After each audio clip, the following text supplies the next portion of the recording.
With the release of Stranger Things Season 3, that means it's time to dive back in and talk about each of the other seasons and rank them from worst to best. But let's be honest, this is actually a very solid show that I've enjoyed each and every season, but some I like more and some I like better. So without further ado, let's get straight into this video. And of course, if you guys are new here, hit that like and subscribe button, comment down below your ranking, and make sure to head over to Sandwich on Films and how you guys can see films early.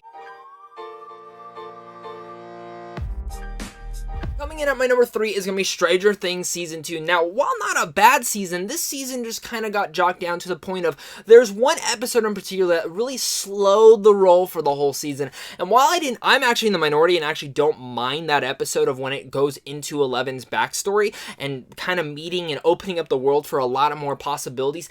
After seeing Stranger Things Season 3, a little bit of a spoilers, I was expecting them to intertwine a little bit more of that into the season, and they didn't at all, which was quite surprising.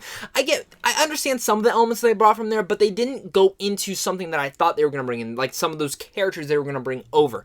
They didn't bring those in, and I was a little bit surprised by that, but that doesn't disappoint me at all for the season. It just kind of feels like, why would you have added that in there? But per se, Season 2 is still an emotional and fun ride, and having all these characters come back was really cool. The thing about this, though, is there's only really 2 character pairings that I truly loved in this season, which I love Sean Astin and his whole development that goes in here with Bob, which is just hilarious in his own right, and Will, my God, gives the best performance of the season. The exorcism scene alone deserves a nomination. I was surprised they didn't really push for that. And the cinematography and the creatures in here are really unique, but there's only really 2 character pairings that really stick out in my mind, and that is Hopper and Eleven as that father-daughter relationship that we see really bonding and opening up there.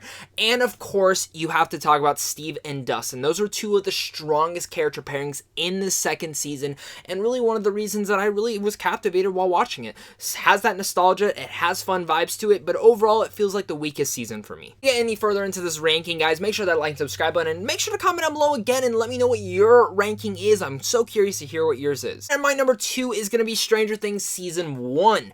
Now, I love this season. I binged it the first night, and I was actually really surprised because I came home and I was like, what is this show? I really like the artwork for it.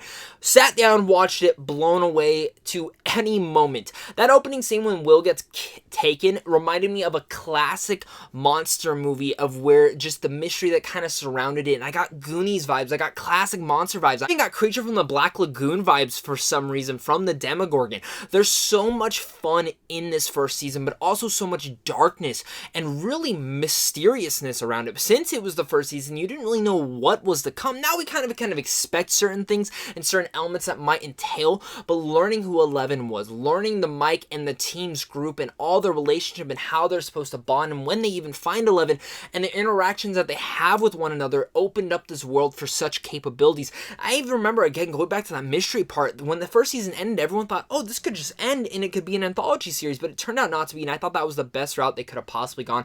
I'm glad we saw these characters, and it really, every character in here is touching, and can we not forget the should I stay or should I go?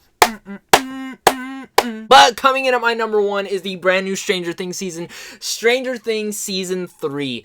I am again blown away by this. If you guys missed my review, top or down at the bottom, make sure to go check that out where I get even more details into Stranger Things Season 3, but I'm absolutely blown away with Stranger Things Season 3. I expected goodness from this, but I didn't expect it to take my number 1 spot for the Stranger Things ranking. I actually never thought the first season would get beaten, because I think the first season is a perfect season, and Stranger Things 3 is a perfect season as well. I had no issues or qualms with them. Where I think some people could have nitpicks with is how they divide some of the groups and some of the story plots they get, but none of those even bothered me. I was always engrossed with what was going on into this story. The amount of tears and actual goosebumps that I got from Season 3 was the most I've gotten in a lot of television shows. And in fact, I even mentioned this in my review. I said, this is how you leave and come back a year and a half later. Not like Game of Thrones came back and disappointed a lot of people. I think this is not a disappointment.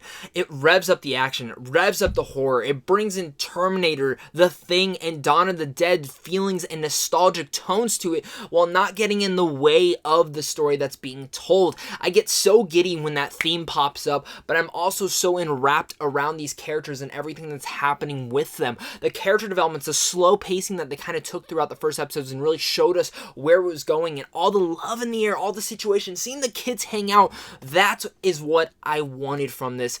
I related so much more to these kids. I related a lot to every character happening in here, and every character development that really furthered everyone opens up Stranger Things for even more possibilities for later down seasons. Cinematography, the creature design, everything in season 3 is spectacular, and this truly is the best Stranger Things season. Guys, that's going to be my ranking for all the Stranger Things series. Make sure, guys, to hit that like and subscribe button. Comment down below and let me know what your favorite Stranger Things character is and your favorite season. Of course, guys, thank you guys so much for watching this.